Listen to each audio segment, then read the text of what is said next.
آپ اس حکومت کے لیے مشکلات پیدا کرنا چاہتے ہیں، آپ اس علاقے کا امن تباہ کرنا چاہتے ہیں، اور یہ کوئی خوفناک منصوبہ مجھے نظر آ رہا ہے۔ یہ کیسے ممکن ہے کہ ایک بازار ہے وہ 100 سال کا بنا ہوا ہے، اچانک آپ کہتے ہیں کہ اس کو اڑا دو، اس کو گرا دو۔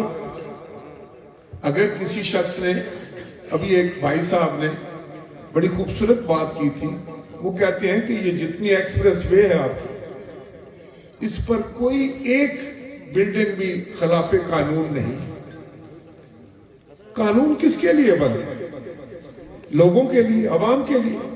اور عوام، اگر عوام تڑپ رہی ہے، وہ چیخوں پکار کر رہی ہے کہ بھئی یہ کون سا قانون ہے؟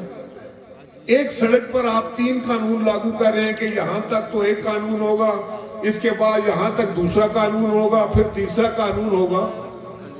تو یہ کیا ایک سڑک پر 3 قانون چل سکتے ہیں؟ ایک علاقے یا ملک میں 2 قانون نہیں ہو سکتے، تو ایک سڑک پر کیسے ہو سکتے؟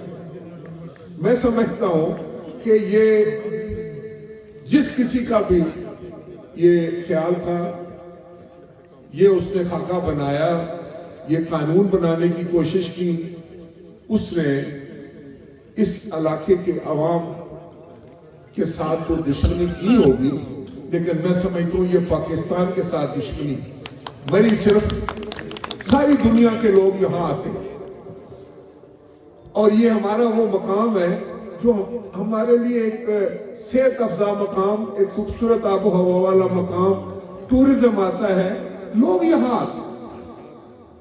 اگر آپ نے یہاں کا ماحول خراب کر دیا، یہاں آپ نے لا اینڈ آرڈر کا مسئلہ پیدا کر دیا، یہاں ہم نے بدامنی کر دی، یہاں کے لوگوں کو انگیخت کر دیا، ان کے جذبات کو بھڑکا دیا، ان کو مرنے پر آپ نے تیار کر لیا، تو کون آئے گا یہاں؟ آپ کیسے رہو گے یہاں؟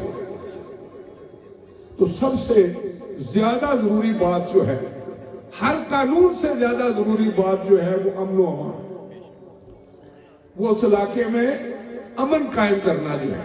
انتظامیہ کی یہ ذمہ داری سب سے پہلے یہ ہے کہ وہ امن قائم کرے، خوشگوار ماحول رکھے۔ آپ تو ماحول تباہ کر رہے ہو، آپ تو امن تباہ کر رہے ہو، اور آپ کو علم نہیں کہ آپ کیا کرنے جا رہے ہو۔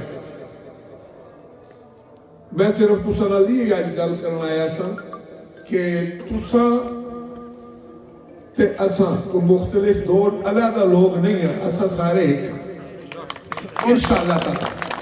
تساں کا مسئلہ سارا مسئلہ، اور میری علیہ پر تو میں نے ہمیشہ فخر بھی رہا ہے۔ اتھا ٹھیک ایک میرے دوست نے گل کی سی، میں یاد ہے کہ جب میں اس وقت نے